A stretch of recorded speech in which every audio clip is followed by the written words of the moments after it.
Hello everyone, स्वागत है बच्चों आप सबका हमारे इस नए लेक्चर्स में। और आज हम नए चैप्टर के साथ शुरुआत कर रहे हैं which is inverse trigonometric function. मैंने आप सबको बेटा प्रॉमिस किया ही था कि हम फंक्शंस बहुत बढ़िया से करेंगे और हम एक एक करके सारे के सारे चैप्टर्स इस चैनल में कर लेंगे। So keeping that promise alive, हम स्टार्ट कर रहे हैं हमारा second chapter of class 12th aiming for JEE 2023। अगले साल के JEE के लिए हम एम करते हुए स्टार्ट करते हैं बेटा क्लास 12th का हमारा second chapter that is inverse trigonometric function. अब आपको बेटा जो पॉइंट्स पता होने चाहिए किसी भी फंक्शन का, हमने फंक्शन में पढ़ा है किसी भी फंक्शन का इन्वर्स जो होता है वो हमेशा बाइजेक्टिव होता है, पहली बात। और आप सिर्फ और सिर्फ बाइजेक्टिव फंक्शंस का ही इन्वर्स निकाल सकते हैं। आपने ये बात पढ़ी है कि हम इन्वर्स निकाल सकते हैं सिर्फ और सिर्फ बाइजेक्टिव फंक्शंस का, और जो इन्वर्स निकल कर आता है वो भी एक बाइजेक्टिव फंक्शन ही होता है, ठीक है। लेकिन आप इस चैप्टर का नाम क्या बोल रहे हैं? आप इस चैप्टर का नाम बोल रहे हैं इन्वर्स ट्रिग्नोमेट्रिक फंक्शन। आप इस चैप्टर का नाम बोल रहे हैं इन्वर्स ट्रिग्नोमेट्रिक फंक्शन। अब ट्रिग्नोमेट्री में तो यार हमने पढ़ा था कि ट्रिग्नोमेट्रिकल फंक्शंस तो जितने भी होते हैं, ट्रिग्नोमेट्रिक फंक्शन तो जितने भी होते हैं ये तो सारे के सारे मैनी वन होते थे। और अगर ये मैनी वन होते थे तो दीज वर नॉट बाइजेक्टिव। ये तो सारे के सारे मैनी वन होते थे तो दीज वर नॉट बाइजेक्टिव। लेकिन मैं तो आपको बोल रहा हूं कि मैं इन्वर्स पढ़ रहा हूं। किसका इन्वर्स पढ़ रहा हूं? ट्रिग्नोमेट्रिक फंक्शन का। ITF चैप्टर है इन्वर्स ट्रिग्नोमेट्रिक फंक्शन, मतलब कि मुझे sine inverse x, cos inverse x, tan inverse x, cot inverse x, sec inverse x, cosec inverse x, मुझे तो यार ये सब पढ़ना पड़ेगा। तो अगर इनके ओरिजिनल फंक्शंस ही बाइजेक्टिव नहीं थे तो भला फिर मैं इसका इन्वर्स निकालूंगा कैसे? सवाल ये उठता है कि अगर इनके ओरिजिनल फंक्शंस ही बाइजेक्टिव नहीं थे तो मैं फिर इसका इन्वर्स निकालूंगा कैसे? तो इस प्रॉब्लम को रिजॉल्व करने के लिए हमने क्या किया, आप देखिए ध्यान से। मैं आपको समझा रहा हूं कि इस प्रॉब्लम को हमने रिजॉल्व कैसे किया, ठीक है। मैं आपको एक्सप्लेन करता हूं कि इस प्रॉब्लम को हम रिजॉल्व कैसे करेंगे। सबसे पहले अपन बेटा देखते हैं कि कौन कौन से फंक्शंस है। जो 6 फंक्शंस है अपन समझने की कोशिश करते हैं एक एक करके इन फंक्शंस को। पहला देखो, पहला आपके पास बेटा फंक्शन है, first function is sine inverse x. पहला आपके पास बेटा फंक्शन है साइन इनवर्स एक्स। अब साइन इनवर्स एक्स का बेटा ध्यान से समझिए ग्राफ कैसा होता था। अगर आप ग्राफ देखते तो इस तरीके का ग्राफ होता साइन इनवर्स एक्स का। ये ऊपर नीचे ऊपर नीचे ऊपर नीचे इस तरीके का इसका ग्राफ बनता। अगर आप बैक साइड से ट्रेस करते तो इधर पर भी इस तरीके का ये आपके पास आता पीक, इस तरीके से ऐसा आपके पास कुछ ग्राफ होता। अब ये मुझे दिखाई दे रहा है कि ये एक मैनी वन फंक्शन है, मुझे ये दिखाई दे रहा है, मुझे बहुत क्लियरली ये विजिबल है that this is a many one function. लेकिन मैं आपको क्या बोल रहा हूँ कि मुझे इसे वन वन फंक्शन बनाना है। मैं आपको ये बोल रहा हूँ कि मुझे एक ऐसा डोमेन इसमें लेना पड़ेगा। ये जो आपने x लिया है और ये जो आपने y लिया है, आप कोई ऐसा x लीजिए जिसके लिए ये एक वन वन फंक्शन की तरह काम करे। तो मैं आपको बोलता हूँ, देखो मैंने लॉजिकली किस तरीके से इस फंक्शन को डिफाइन किया है। मैंने आपको बोला कि यार ये आगे की और पीछे की इसके दुनिया छोड़ दो, आप तो इधर से पकड़ो, -π/2 से लेकर π/2 तक, -π/2 से लेकर π/2 तक। आप तो देखो क्या ये -π/2 पर इसकी वैल्यू -1 है?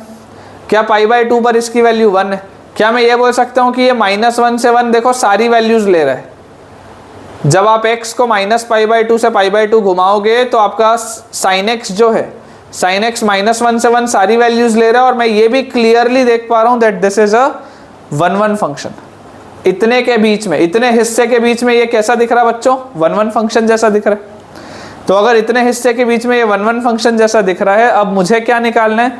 मुझे निकालना है f इनवर्स x, या मतलब आप ऐसा बोल लो आपको निकालना है साइन इनवर्स x, ठीक है ना। तो अपन ऐसा करते हैं, इसके जो आगे का ये पोर्शन है, इसके आगे का अपन पोर्शन हटा देते हैं क्योंकि ये हमारे लिए काम का नहीं है।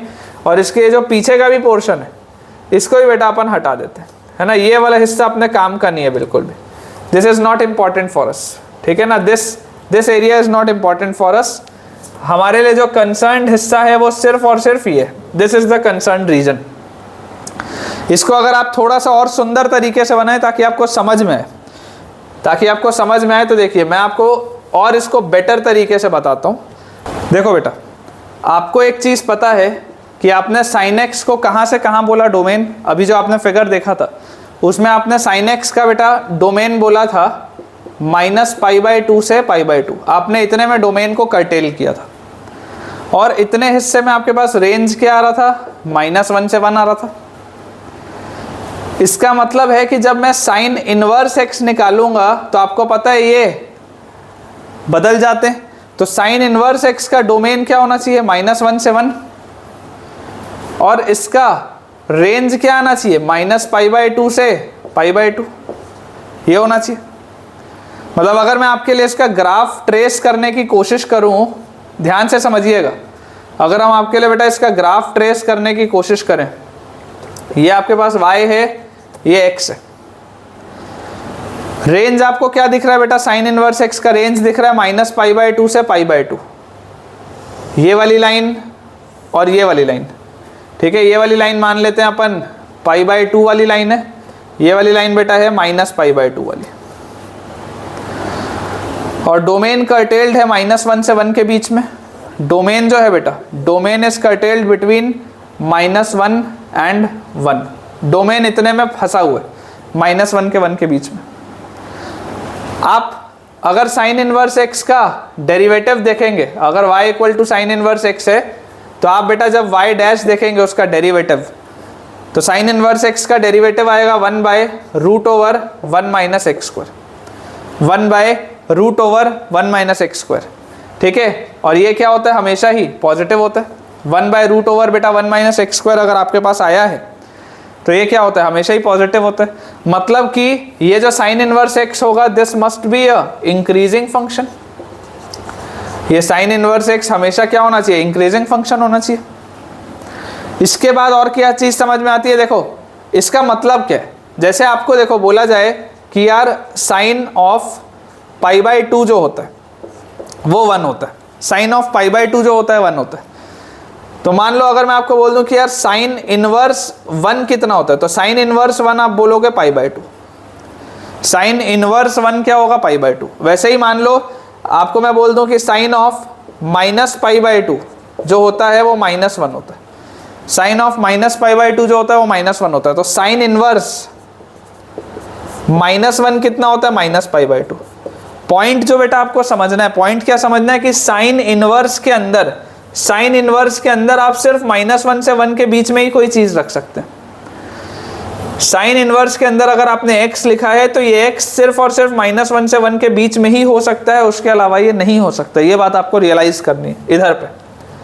तो यहां पर भी आप देख सकते हैं, देखिए अगर आपके पास ये लिखा हुआ है साइन इनवर्स 1 लिखा है तो 1 तो आप रख सकते हैं। साइन इनवर्स 1 करते ही क्या मिलेगा, π/2 मिलेगा। साइन इनवर्स -1 लिखा है तो ये साइन इनवर्स -1 करते ही आपको क्या मिलेगा, -π/2 मिलेगा।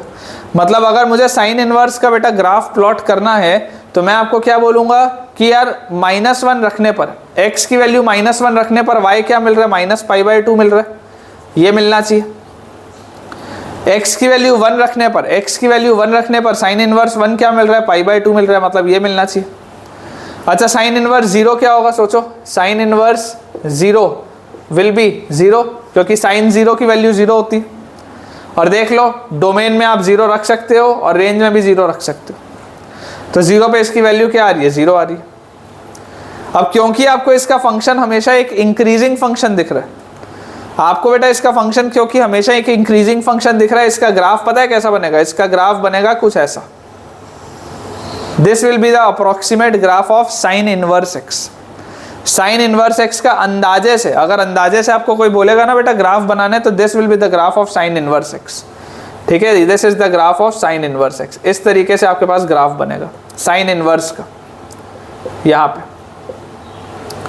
ठीक है, अब इसमें आपको एक चीज और पता है, आपको बेटा क्या चीज पता है, देखो ये ग्राफ तो आपको याद होना ही चाहिए। इसमें बेटा आपको एक चीज और पता है और वो ये है कि fx और f इनवर्स x, fx और f इनवर्स x बच्चों जो होता है वो दोनों एक दूसरे का क्या होता है, मिरर इमेज होता है। मिरर इमेज किसके about the line y equal to x. जरा सोचो y इक्वल टू एक्स वाली लाइन कैसी होगी, डॉटेड बना रहा हूँ बेटा, ध्यान से समझना, ठीक है ना, अंदाजे से बना रहा हूँ। y इक्वल टू एक्स वाली लाइन इस तरीके की कोई एक लाइन होगी, ऐसी एक लाइन होगी बेटा y इक्वल टू एक्स वाली, ठीक है ना। y इक्वल टू एक्स वाली लाइन कुछ इस तरीके की आएगी आपके पास। और अगर कुछ इस तरीके की आपके पास लाइन आ रही है तो अब जरा सोच के देखो, ये अगर f इनवर्स मैंने बनाया है, ये वाला जो मैंने बोल्ड लाइन बनाई है, अगर वो साइन इनवर्स x की बनाई है तो सोचो साइन x का ग्राफ कैसा होना चाहिए था। साइन x का ग्राफ ऐसा होना चाहिए था कुछ। देखो पाई बाय 2 मतलब कितना होता है, पाई बाय 2 मतलब होता है अप्रोक्सीमेटली 1.57, तो 1 मान लो यहाँ पर कहीं पर होगा, तो ये इस तरीके का इसका ग्राफ होना चाहिए, ये 1 पर ऐसा ऐसा, है ना। यहाँ पर भी देखो, यहाँ पर अगर आप देखोगे ये -1.57 है, ये वाली लाइन, दिस इज -1.57, तो -1 कहाँ पर होगा, कहीं यहाँ पर होगा।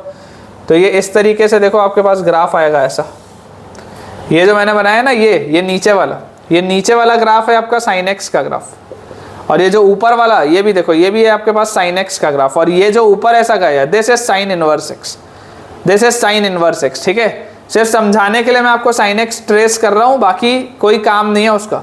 आप चाहो तो आप मिटा भी सकते हो, मैं आपको सिर्फ एक फील दे रहा हूँ कि किस तरीके से इसका ग्राफ दिखता है। अगर आपके पास कोई भी बेटा रेफरेंस बुक है तो आप अगर उस रेफरेंस बुक में भी देखेंगे तो आपको चीज़ समझ में आ जाएगी, कोई दिक्कत की बात नहीं है, ठीक है। अपना यहाँ पर काम सिर्फ आपको एक बेसिक आइडिया देना था, क्योंकि अपन रफ हैंड से इसको प्लॉट कर रहे हैं। तो इस तरीके का ग्राफ होता है साइन इनवर्स एक्स का, this is the graph of sine inverse x. अब जैसे ही बेटा मैंने साइन इनवर्स एक्स का ग्राफ बना लिया, इस ग्राफ से मुझे देखो क्या क्या चीज़ समझ में आ सकती है, इस ग्राफ से मुझे क्या क्या चीज़ समझ में आ सकती है मैं आपको बताता हूँ। ये मैंने आपको समझा दिया किस तरीके से वर्क कर रहा है। मान लो बेटा मेरे पास एक सवाल आ गया कि यार साइन इनवर्स -1/√2 कितना होता है, साइन इनवर्स -1/√2 कितना होता है। तो आप जरा सोच के देखो, -1/√2 भी आएगा कहीं ना कहीं पे, तो आएगा ही, है ना। डोमेन में भी अगर आप देखोगे तो -1/√2 आएगा ही आएगा, कोई दिक्कत की तो बात है ही नहीं। कई लोग इसका आंसर दे देंगे साइन इनवर्स -1/√2 को 3π/4, या 3π/4 भी नहीं, सॉरी 5π/4। बोलने को कोई बच्चा ये भी बोल सकता है, बोलने को कोई बच्चा ये भी बोल सकता है कि सर साइन ऑफ 5π/4 तो -1/√2 होता है, 5π/4 मतलब तीसरा क्वाड्रेंट, तीसरे क्वाड्रेंट में साइन नेगेटिव होता है, पाई प्लस π/4 करोगे तो आ जाएगा। लेकिन ये गलत है बेटा, ये गलत है, ये 5π/4 नहीं हो सकता। क्यों नहीं हो सकता? क्योंकि आपको पता है कि साइन इनवर्स का जो आंसर आएगा, साइन इनवर्स का जो आंसर आएगा वो आंसर हमेशा -π/2 से π/2 के बीच में ही आएगा। साइन इनवर्स के अंदर आप सिर्फ -1 से 1 रख सकते हैं, तो ये जो आपने -1/√2 रखा है वो इसके अंदर ही है, और उसका आंसर हमेशा -π/2 से π/2 के बीच में ही आएगा। इसका आंसर हमेशा -π/2 से π/2 के बीच में ही आएगा। तो अगर आपके पास साइन इनवर्स -1/√2 है तो आप 5π/4 ना बोल के इसका बेटा आप आंसर बोलेंगे -π/4, क्योंकि साइन ऑफ -π/4 विल बी -1/√2, ठीक है ना। Sine of -π/4 will be -1/√2। इस साइन इनवर्स एक्स को ही बेटा हो सकता है किसी बुक में आपको आर्क साइन एक्स भी लिखा हुआ मिले, तो कोई टेंशन की बात नहीं है, मतलब इसका यही है। आर्क साइन मतलब साइन इनवर्स होता है। अगर आपको कभी आर्क साइन लिखा हुआ दिखे, इसका मतलब वो साइन इनवर्स की बात हो रहा है, बस सिंपल सी बात इतनी सी है, ठीक है। ये मैंने आपको इसका फर्स्ट डेरिवेटिव क्या होता है ये बता दिया है। अगर आपको नहीं भी पता होगा तो ध्यान रखिएगा, ये चीज़ अभी आएगी भी, दोबारा आएगी भी, ठीक है। इसके मैं आपको अगर बेटा कुछ काम की प्रॉपर्टीज़ बता दूँ, इसकी अगर बेटा मैं आपको कुछ काम की प्रॉपर्टीज़ बता दूँ तो हम क्या क्या प्रॉपर्टीज़ देख सकते हैं। सबसे पहले तो यार ये फंक्शन ए पीरियोडिक है। ए पीरियोडिक है मतलब ये पीरियोडिक नहीं है। ए पीरियोडिक मतलब this is not a periodic function. A periodic का क्या मतलब होता है? That this is not a periodic function. क्यों? क्योंकि यार ये तो रिपीट ही नहीं हो रहा, ये तो सिर्फ इतना सा ग्राफ है। अगर ये रिपीट हो रहा होता तब तो इसकी पीरियड की मैं बात करता ना, रिपीट ही नहीं हो रहा तो ये तो ए पीरियोडिक है। दूसरी आप इसकी बेटा प्रॉपर्टी क्या बोल सकते हैं? That this is a bounded function. ये एक बाउंडेड फंक्शन है, जो कि बहुत ऑब्वियस सी बात है कि देख लो बाउंडेड फंक्शन मैंने आपको पढ़ाया था कि इसकी वैल्यू दो वैल्यूज के बीच में बंधी हुई है। तीसरा अगर आप देखेंगे बेटा तो इसका ग्राफ जो है, इसका ग्राफ देखो ओरिजिन के अबाउट सिमेट्रिक है। ओरिजिन के इधर जैसा दिख रहा है वैसे ही ओरिजिन के इधर भी दिख रहा है। तो since it is symmetric about origin, इसलिए ये एक ऑड फंक्शन भी है, ठीक है ना, इसलिए एक ऑड फंक्शन भी है। उसके अलावा क्योंकि इसका डेरिवेटिव पॉजिटिव था, क्योंकि इसका डेरिवेटिव हमेशा पॉजिटिव था, therefore this is an increasing function, this is an increasing function. Increasing function बोलने का क्या मतलब है कि जैसे जैसे आपका डोमेन बढ़ता जाएगा साइन इनवर्स का वैल्यू बढ़ता जाएगा, जैसे जैसे आपका डोमेन बढ़ता जाएगा साइन इनवर्स का वैल्यू बढ़ता जाएगा, इसका ये मतलब बेटा this is an increasing function. उसके बाद अगर आप बेटा देखेंगे तो इसका वर्टिकल टेंजेंट आ रहा है, वर्टिकल टेंजेंट आ रहा है, कहाँ कहाँ पर देखो वर्टिकल टेंजेंट आ रहा है, क्योंकि ये ग्राफ इतने में ही टर्मिनेट हो गया, ये ग्राफ इतने में ही टर्मिनेट हो गया, तो इसका वर्टिकल टेंजेंट बेटा अगर आप देखेंगे तो वर्टिकल टेंजेंट आ जाएगा at x equal to plus minus 1। आप अगर x इक्वल टू 1 देखें या आप x इक्वल टू माइनस 1 देखें, दोनों में ही बेटा इसका वर्टिकल टेंजेंट आ रहा है। अच्छा, इसके बाद हमें क्या दिख रहा है कि देखो ये जो 0 वाला पॉइंट है, ये जो ओरिजिन वाला पॉइंट है बेटा 0,0 वाला पॉइंट, ये 0,0 वाले पॉइंट में अगर आप ध्यान से देखेंगे तो कर्व जो है वो अपनी कॉन्केविटी चेंज कर रहा है, मतलब यहाँ पर ये कॉन्केव है अलग तरीके का, फिर यहाँ पर अलग तरीके का कॉन्केव है। तो ऐसा जो पॉइंट होता है इसे कहा जाता है पॉइंट ऑफ इन्फ्लेक्शन, ठीक है ना। तो x इक्वल टू 0 जो है इट इज इन्फ्लेक्शन पॉइंट, ये अपन डिटेल में बेटा करेंगे आगे।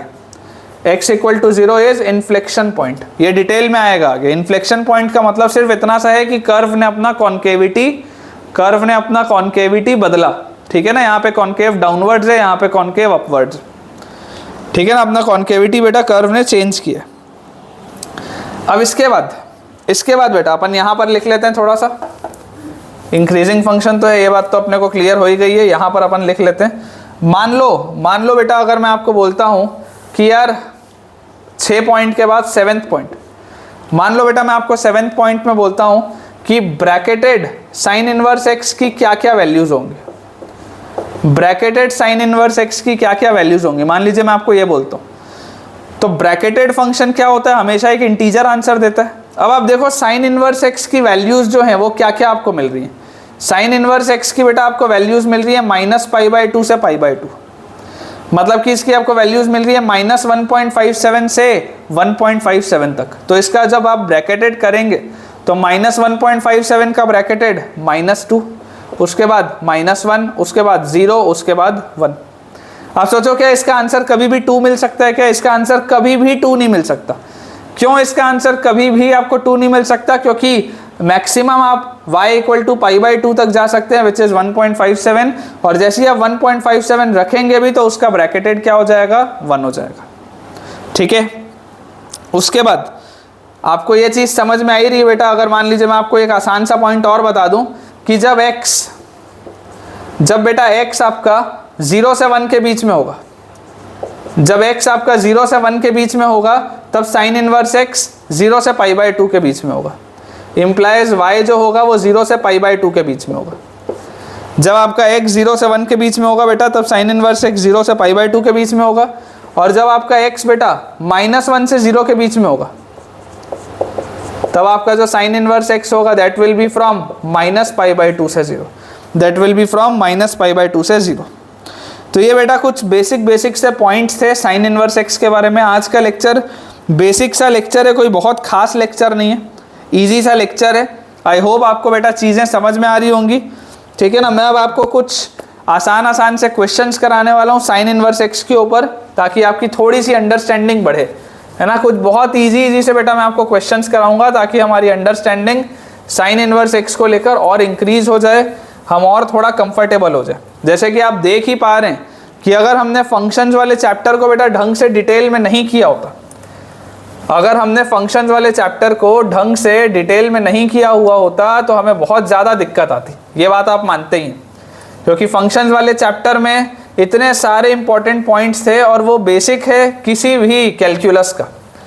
तो आपको अगर फंक्शंस ही नहीं आता होगा अच्छे से तो आपको आगे यार तकलीफ आएगी, है ना। क्योंकि अब जो हम बात करेंगे वो डायरेक्टली बोलेंगे चीज़ों को, बार बार अब लिखने का तो मतलब है नहीं। जैसे आपके पास मान लीजिए मैं आपको एक सिंपल सा सवाल बोल दूं कि फाइंड x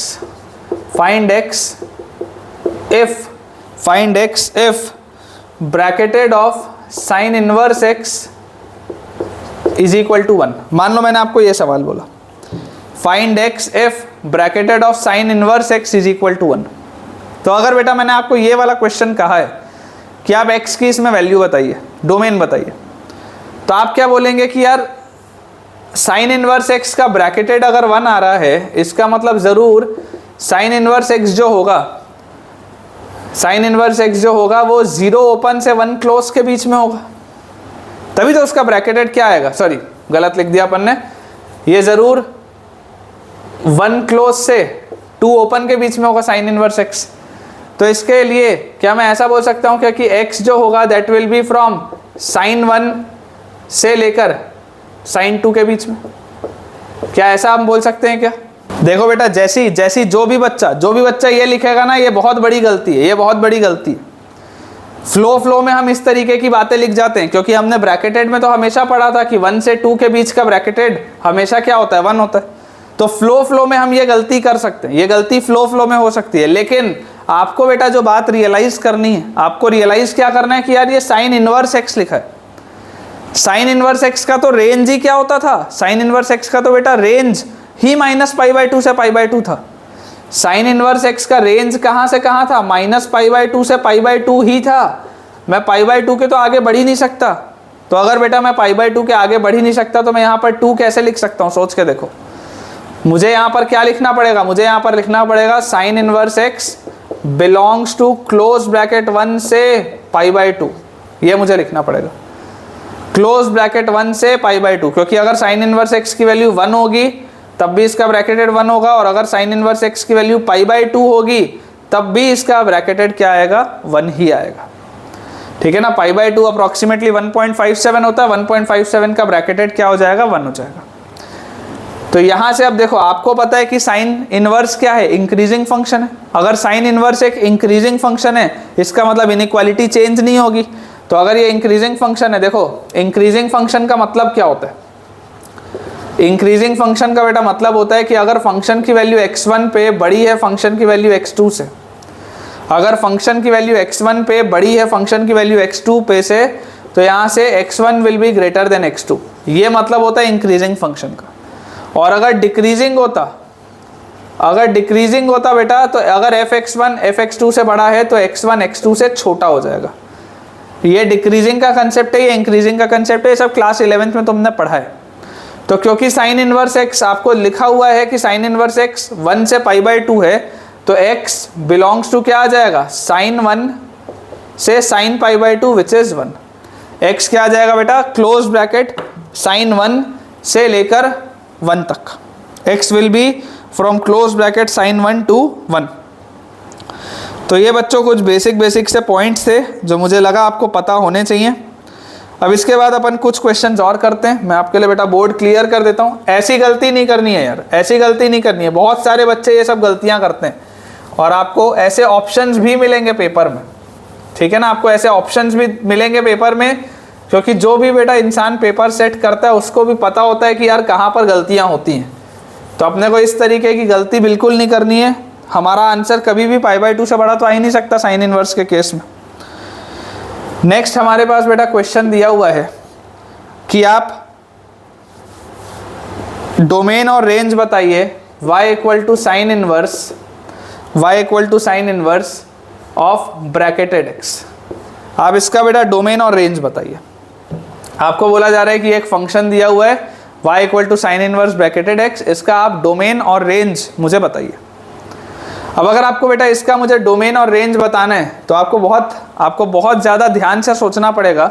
वो ध्यान से सोचने वाली चीज़ क्या है, ध्यान से बेटा सोचने वाली चीज़ ये है कि यार साइन इनवर्स के आगे, साइन इनवर्स के अंदर सिर्फ और सिर्फ आप -1 से 1 रख सकते हो। तो अगर आप साइन इनवर्स के अंदर सिर्फ -1 से 1 रख सकते हो, मतलब ब्रैकेटेड x तो जो होगा वो 1 या उससे छोटा होगा और -1 या उससे बड़ा होगा, ये बात तो श्योर है। अब ब्रैकेटेड x होता क्या है, ब्रैकेटेड x होता है बच्चों एक इंटीजर। अगर ब्रैकेटेड x एक इंटीजर होता है तो ब्रैकेटेड x कौन कौन सी वैल्यूज ले पा रहा है, -1 ले पा रहा है, 0 ले पा रहा है और 1 ले पा रहा है। अगर ब्रैकेटेड x एक इंटीजर है तो वो कौन कौन सी 3 वैल्यूज ले पा रहा है, -1, 0 या 1। यहाँ से अगर आप देखोगे तो आपकी x की वैल्यूज क्या आ जाएंगी। अगर आपको डोमेन निकालने बोला जाए तो डोमेन बेटा आपके पास आ जाएगा, देखो -1, 0 और 1 अगर लिखा हुआ है तो आपके पास डोमेन आ जाएगा -2 से लेकर, या -2 मैं क्यों लिख रहा हूँ, -1 आपके पास लिखा है ना, -1 क्लोज्ड से लेकर 2 ओपन तक, ये आपके पास आ जाएगा बेटा डोमेन। क्योंकि आप सोच के देखो, -1 का ब्रैकेटेड -1 आएगा। अच्छा, आप गलती से भी -1.1 रखे तो उसका ब्रैकेटेड -2 हो जाएगा, गलत हो जाएगा।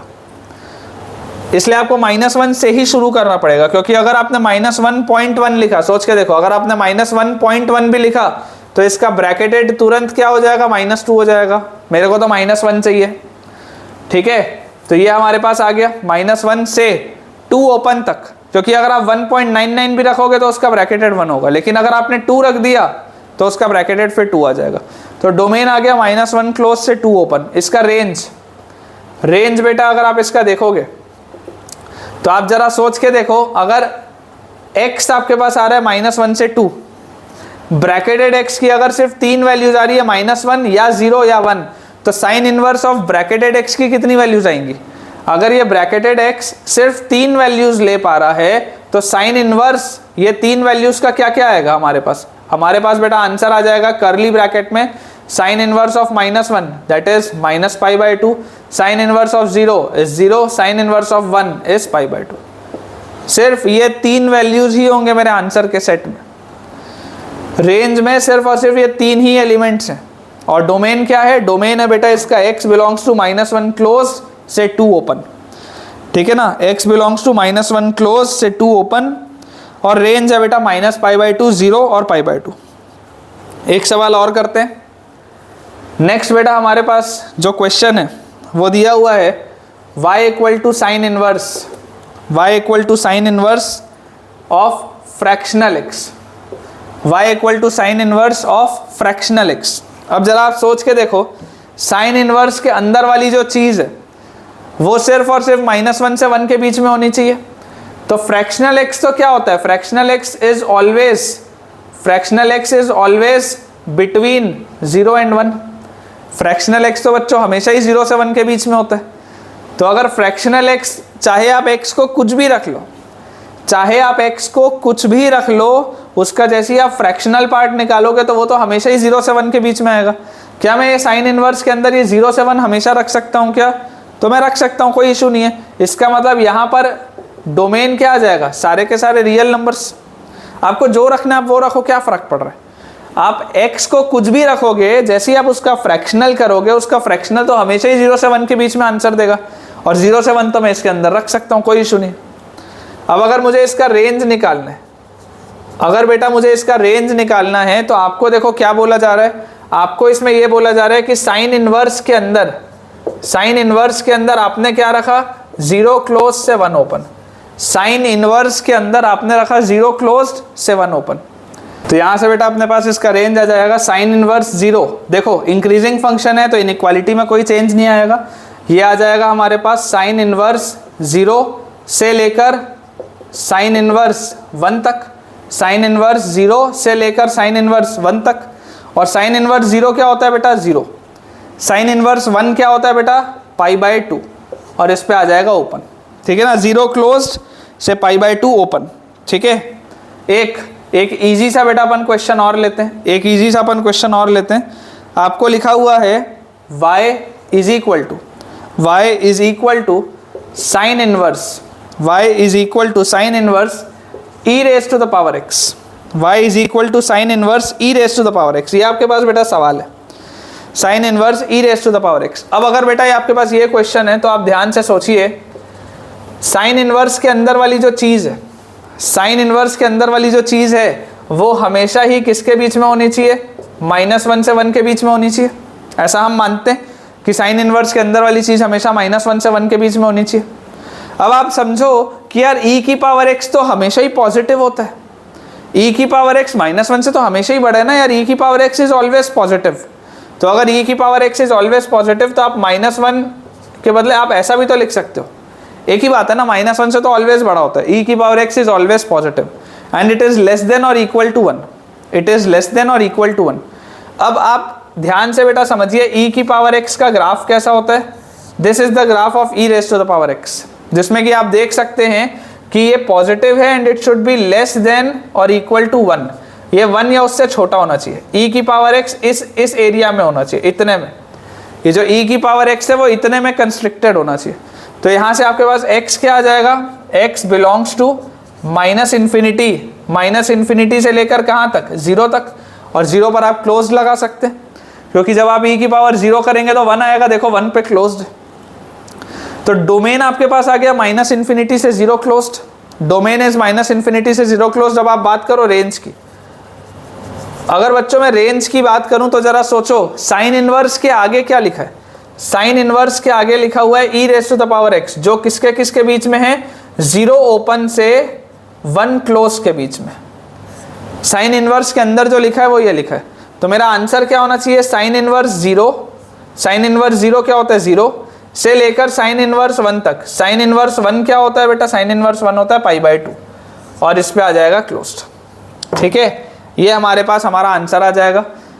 साइन इनवर्स x वाले में जो डोमेन है, डोमेन आपके पास आ जाएगा x less than equal to 0, और जो रेंज है बच्चों वो आपके पास आ जाएगा 0 ओपन से π/2 क्लोज्ड, 0 ओपन से π/2 क्लोज्ड। बहुत आसान सा है बेटा। एक बहुत ईजी सा, चलो एक बहुत ईजी सा मैं आपको क्वेश्चन और दे देता हूँ। मान लो आपको x निकालना है, मान लो आपको निकालना है x, मैं आपको बोल रहा हूँ सॉल्व फॉर x या फाइंड x, और क्वेश्चन है sine inverse x is equal to 2, ये सवाल, sine inverse x is equal to 2। कई सारे बच्चे बेटा फ्लो में पता है इसका आंसर क्या देंगे, कई सारे बच्चे फ्लो में इसका आंसर देंगे x equal to sine 2। Flow में ये आंसर निकल जाता है, लेकिन ये आंसर गलत है। फ्लो में बेटा अगर आप आंसर दे जाओगे तो आप बोल दोगे x equal to sine 2, but this is wrong. Why is this wrong, this is wrong because sine inverse x जो होता है वो तो माइनस π/2 से π/2 के बीच में बंधा हुआ होता है। इसका मतलब साइन इनवर्स x की maximum value, sign inverse x की बच्चों मैक्सिमम वैल्यू कितनी जा रही है, π/2 जा रही है, और π/2 का मतलब क्या होता है, 1.57। तो अगर साइन इनवर्स की बेटा मैक्सिमम वैल्यू 1.57 है, तो ज़रा आप सोचो, अगर इसकी बेटा मैक्सिमम वैल्यू 1.57 है तो क्या ये कभी भी 2 के बराबर हो पाएगा क्या? और अगर ये कभी भी 2 के बराबर हो ही नहीं पाएगा तो क्या इसका मुझे सॉल्यूशन कभी भी मिल सकता है? नहीं मिल सकता। This has no solution, this equation has no solution. या आप चाहे कुछ कर लीजिए, कभी भी सॉल्व कर लीजिए, इसका आपको सॉल्यूशन नहीं मिलेगा। ठीक है बच्चों, तो अब साइन इनवर्स x को अच्छे से समझने के बाद, उसके बेसिक समझने के बाद, जो सेकेंड फंक्शन हमारे पास है that is cos inverse x। हमने साइन इनवर्स x को अच्छे से समझ लिया है। अब जो सेकेंड फंक्शन हमारे पास है that is cos inverse x। तो अगर बच्चों हम कॉस इनवर्स x की बात करें, अगर हम कॉस इनवर्स x की बात करें तो आपको एक बात समझनी पड़ेगी कि यार देखो कॉस इनवर्स x का ग्राफ कैसा होता है। कॉस इनवर्स x का ग्राफ अगेन बनाने के पहले मैं कॉस x का आपको ग्राफ बताता हूँ। तो कॉस x का ग्राफ ऐसा होता है, और हम क्या जानते हैं, हम ये जानते हैं बच्चों हमेशा से कि यार ये भी क्या होता है, this is also a many one function. तो ये तो बाइजेक्टिव नहीं है, तो मुझे इसका भी एक डोमेन का हिस्सा कर्टेल करना पड़ेगा। तो इसमें हमने कैसा हिस्सा कर्टेल किया, इसमें बेटा हमने कर्टेल किया 0 से लेकर पाई तक। आप इस 0 से लेकर पाई तक के हिस्से को ध्यान से देखिए, बचे हुए को मैं मिटा देता हूँ। आप ध्यान से बस 0 से लेकर पाई तक देखिए।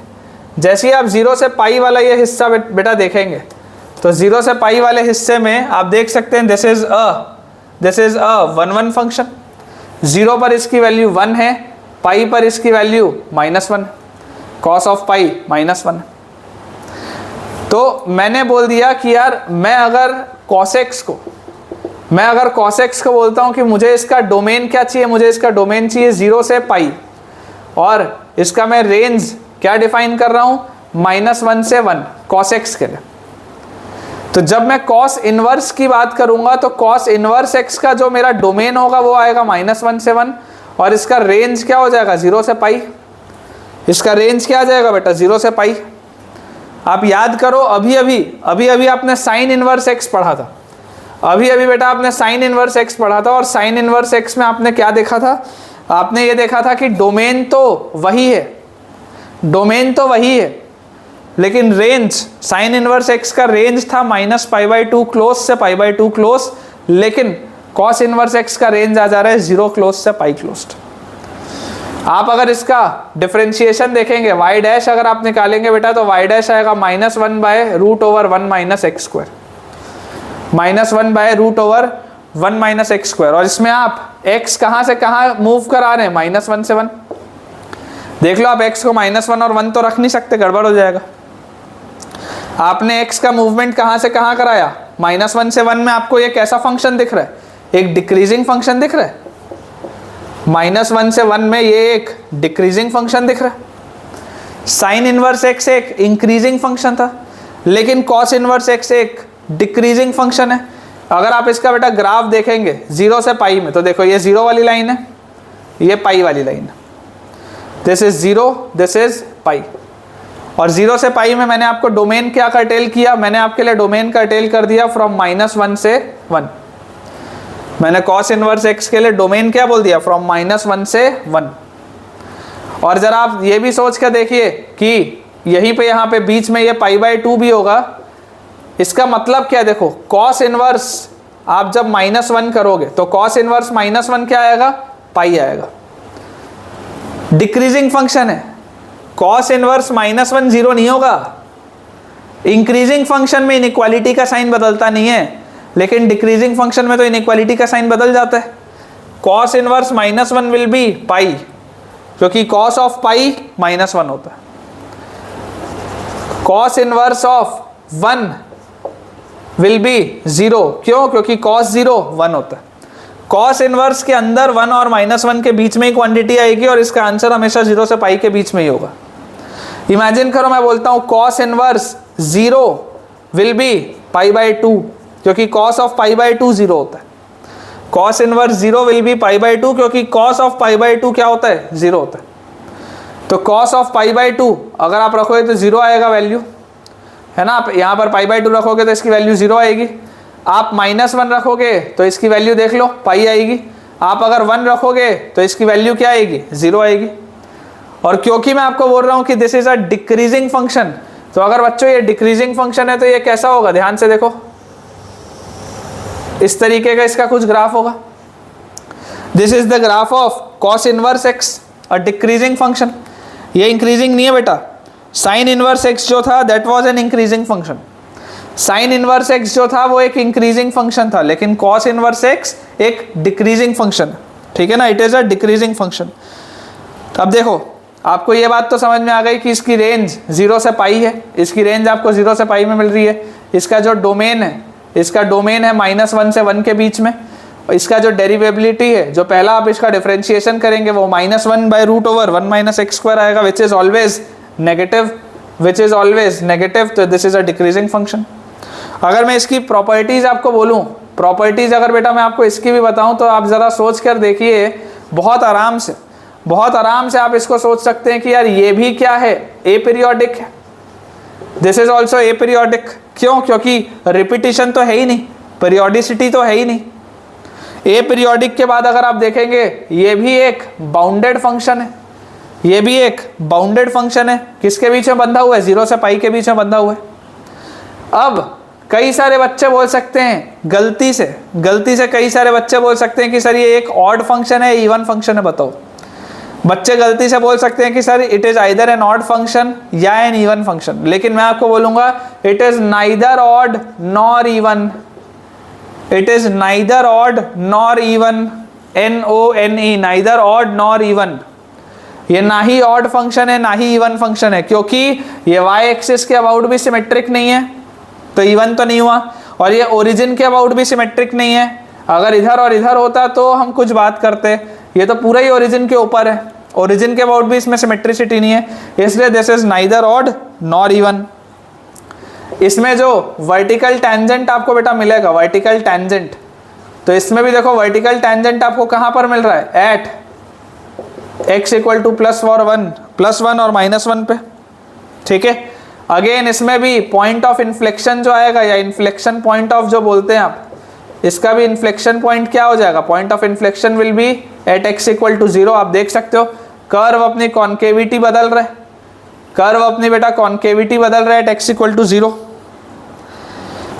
और अगर मान लो आपको ब्रैकेटेड ऑफ कोई बोल दे कि cos इनवर्स x बताओ क्या क्या हो सकता है, bracketed of cos inverse x, तो cos इनवर्स x की वैल्यूज का मूवमेंट हो रहा है 0 से पाई। तो अगर 0 से पाई वाली वैल्यूज का आप ब्रैकेटेड लोगे भी तो आपके पास क्या आएगा, 0, 1, 2 और 3। 4 तो कभी आ ही नहीं सकता, आइदर 0 आएगा या 1 आएगा या 2 आएगा या 3 आएगा। मैक्सिमम जब आप पाई रखोगे तो इसका ब्रैकेटेड 3 आएगा।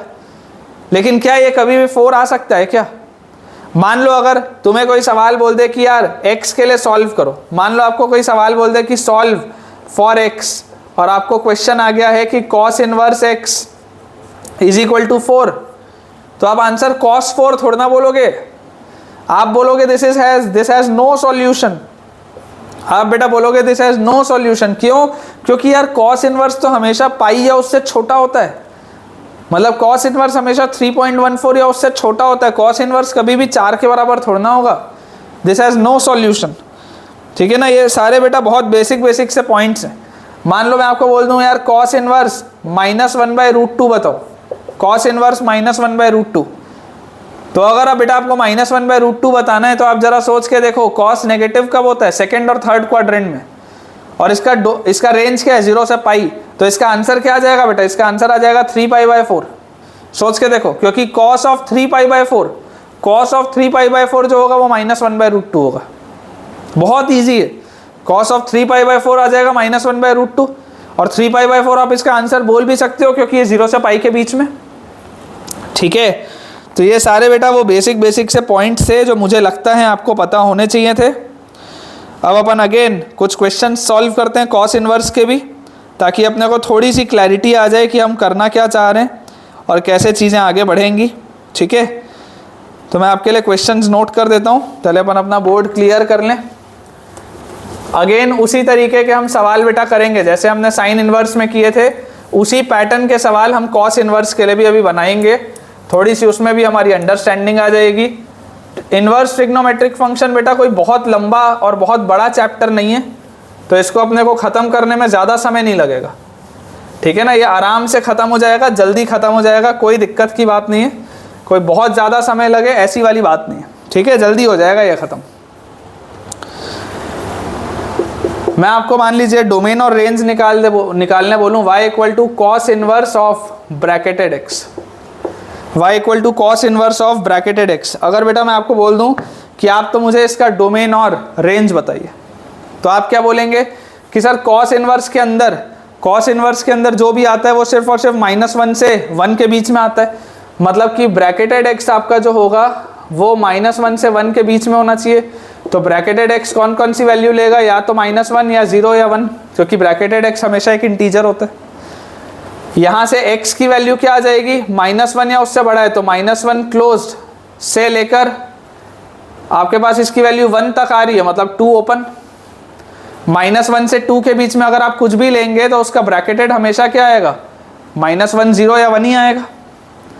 अब अगर मैं इसकी बात करूँ रेंज की, अगर बेटा मैं बात करूँ इसके रेंज की, तो रेंज में देखो cos इनवर्स के अंदर कितने एलिमेंट्स आ पा रहे हैं, सिर्फ और सिर्फ 3 एलिमेंट्स। cos इनवर्स के अंदर या तो -1 या 0 या 1, तो इसका आंसर क्या आएंगे, सिर्फ 3 एलिमेंट्स होंगे इसके अंदर। cos inverse of -1 pi, cos inverse of 0 क्या आ जाएगा, cos इनवर्स ऑफ 0, तो cos इनवर्स ऑफ 0 आप बेटा करेंगे तो π/2 आएगा, क्योंकि cos ऑफ π/2 0 होता है। cos देखो ध्यान से, इसमें गलती होती है, ध्यान से देखो, cos इनवर्स 0 को कई लोग 1 लिख देते हैं, कई लोग cos इनवर्स 0 को 1 लिख देते हैं, गलत है, ध्यान देना। cos इनवर्स 0 इज π/2, क्योंकि cos ऑफ π/2 0 होता है। ठीक है ना, cos of inverse of 0 is π/2, और लास्ट में cos इनवर्स 1, तो cos इनवर्स 1 आ रहा है, मतलब कि इसका आंसर आएगा 0। cos इनवर्स 1 इज 0, क्यों, क्योंकि cos 0 की वैल्यू 1 होती है, cos 0 की वैल्यू 1 होती है। ठीक है, तो हमारे पास डोमेन आ गया बेटा -1 क्लोज्ड से 2 ओपन, और रेंज हमारे पास आ गया 3 एलिमेंट्स आ रहे हैं, π/2 और 0। अगला एक सवाल मैं आपके लिए और लिख देता हूँ, y is equal to cos inverse of fractional x, y is equal to cos inverse of fractional x। अब अगेन आप इस बात को बेटा ध्यान से समझिए कि कॉस इनवर्स के अंदर आपको सिर्फ और सिर्फ -1 से 1 के बीच की रखनी है, जो भी वैल्यूज आपको रखनी है। और फ्रैक्शनल एक्स तो हमेशा ही क्या होता है, 0 से 1 के बीच में होता है। फ्रैक्शनल एक्स की वैल्यू आप चाहे एक्स को कुछ भी रखो, आप चाहे एक्स को जो रखना हो वो रखो, फ्रैक्शनल एक्स की वैल्यू हमेशा ही क्या होगी, 0 से 1 के बीच में होगी। फ्रैक्शनल एक्स तो कभी भी इसके बाहर नहीं जा सकता। तो इसका मतलब मैं एक्स को क्या बोलूँगा, ऑल रियल नंबर्स। एक्स मुझे जो रखना है मैं वो रख सकता हूँ। और फ्रैक्शनल एक्स क्या आ जाएगा, फ्रैक्शनल एक्स की बेटा वैल्यू आ जाएगी 0 क्लोज से 1 ओपन। अब ध्यान से देखो, रेंज अगर मुझे निकालना है तो रेंज निकालने के लिए कॉस इनवर्स के अंदर क्या लिखा है, कॉस इनवर्स के अंदर लिखा हुआ है 0 क्लोज्ड से 1 ओपन, ये लिखा हुआ है। और ये एक डिक्रीजिंग फंक्शन है, तो अगर ये एक डिक्रीजिंग फंक्शन है तो इसका रेंज क्या आ जाएगा, it's range will be from cos inverse 0 से कॉस इनवर्स 1। रेंज आ जाएगा कॉस इनवर्स 0 से कॉस इनवर्स 1। तो कॉस इनवर्स 0 क्या होता है, कॉस इनवर्स 0 होता है π/2। कॉस इनवर्स 1 क्या होता है, कॉस इनवर्स 1 अगर आप देखेंगे तो कॉस इनवर्स 1 होता है 0।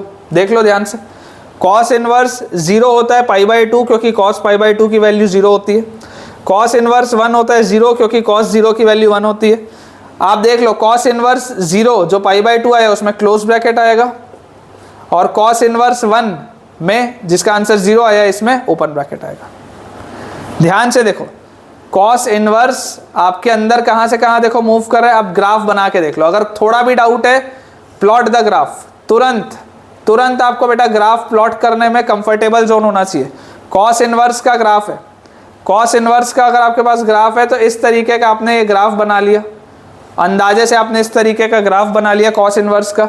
ये आपके पास π/2 है, ये 0 है, ये पाई है, ये -1 है, ये 1 है।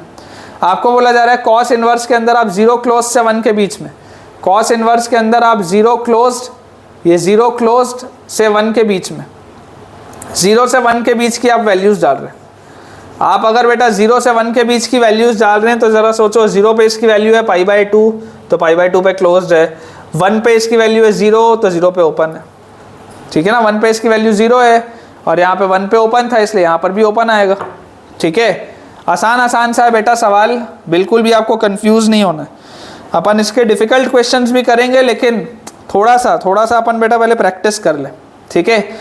तो हमारे पास इसका डोमेन आ गया ऑल रियल नंबर्स और इसका रेंज आ गया 0 ओपन से π/2 क्लोज्ड। नेक्स्ट मैं आपको एक क्वेश्चन और लिख के देता हूँ। अगला बेटा हमारे पास सवाल है y = टू, ये सवाल अपन ने फंक्शन में भी किया है, जो अभी लिखूंगा ध्यान से देखना, फंक्शन में पढ़ के आए। Cos inverse 1 - x² upon 1 + x², cos inverse 1 - x² upon 1 + x², ये हमारे पास सवाल है। याद करिए बेटा, ये जो 1 - x² अपॉन 1 + x² था ये हम फंक्शंस में पढ़े, ये बहुत इंपॉर्टेंट है, ये हम फंक्शंस में पढ़ के आए। आपको अगर इसका डोमेन पूछा जाए तो आप इसका डोमेन बोलेंगे कि कोई प्रॉब्लम है ही नहीं, डिनोमिनेटर कभी भी 0 नहीं होगा, तो डोमेन तो ऑल रियल नंबर्स आ जाएगा। और इसका रेंज अगर आपसे पूछा जाए, अगर आपसे इसका रेंज पूछा जाए तो याद करो, मैंने आपको बताया था पुट x = tan थीटा, मैंने आपको बोला था, याद करिए, put x = tan theta where theta is not equal to odd multiple of π/2।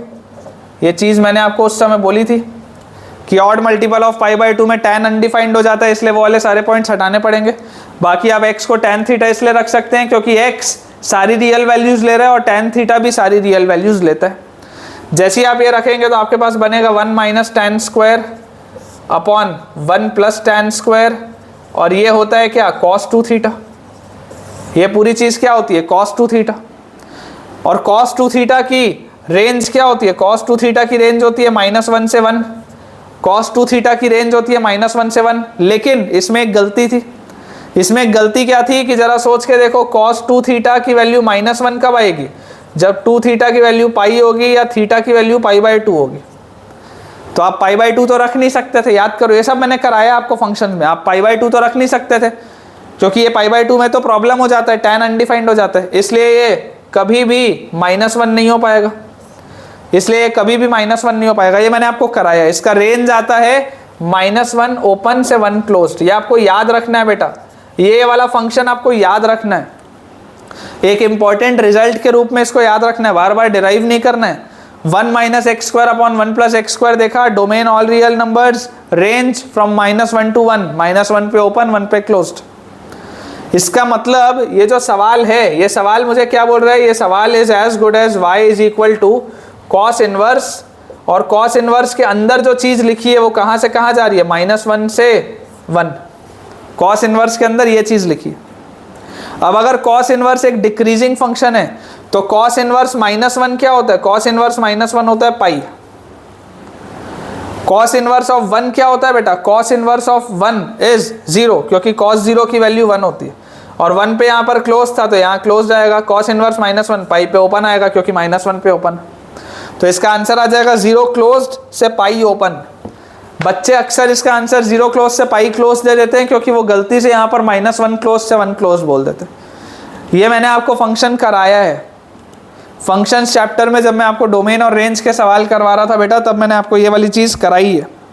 इस पे आपको विशेष रूप से ध्यान देना पड़ेगा, अदरवाइज आपसे गलतियाँ इसमें हो सकती हैं। ठीक है, तो हम बेटा साइन इनवर्स एक्स अच्छे से पढ़ लिए और हम कॉस इनवर्स एक्स को भी बेटा बढ़िया से पढ़ लिए।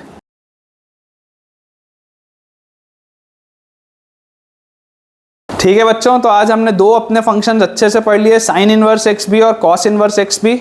फिर हम बेटा मिलेंगे अगले लेक्चर में नए हमारे जो फंक्शंस बचे हुए हैं उन सब के साथ। आई होप आपको आज का लेक्चर बहुत ही पसंद आया होगा। तो ज़रूर आपको आज के लेक्चर में जो भी चीज़ें अगर अच्छे से समझ में आई हैं तो मुझे आप कमेंट से बताइएगा कि आपका जो थोड़ा सा इन्वर्स ट्रिग्नोमेट्रिक फंक्शंस को लेके फियर था वो आज के लेक्चर के बाद आपको उम्मीद है या नहीं है कि बन जाएगा आपसे।